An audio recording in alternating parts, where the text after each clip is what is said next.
Jolene is right here. Can you say hi, Jolene? Jolene, say hi. Never mind.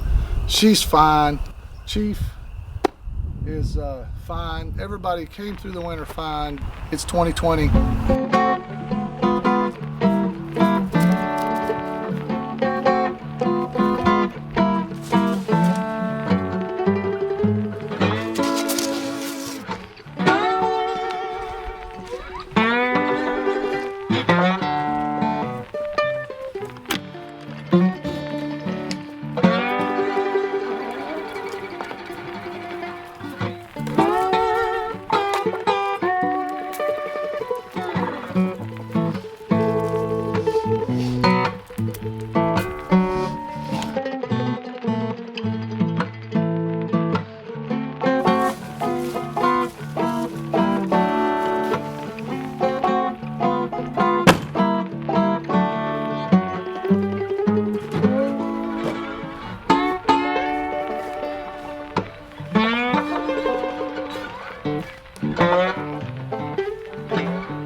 Alright, so we have uncovered the greens and they look pretty good on down. This is the stuff I put in first and it was in there too long. It bolted. I should have harvested it.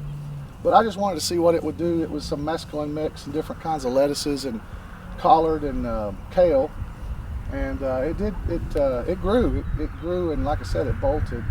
Not all of it. I'm gonna eat some of it, I think. And then the lettuce down there did okay too.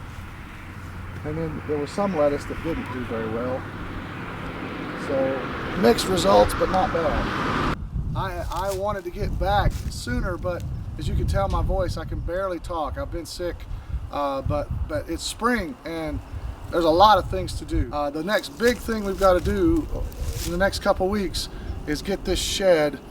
It's a Save the Shed project that I'm working on. So we've got to get this shed back up and into working order. It is in pretty bad shape, as you can see, and we need it. I can't finish the house until I get the shed fixed because I got to move all the stuff that's in the way in the house to the shed, and tools and boxes and storage and all that stuff has to come to the shed. So chickens came through the winter great. Some of you were wondering about all 12 of them came through without a hitch. I didn't get nearly as much work done as I wanted to. I really got to get this shed done. So thanks for joining us on another episode of Homestead Rehab, Volume 2, 2020 edition, 2020.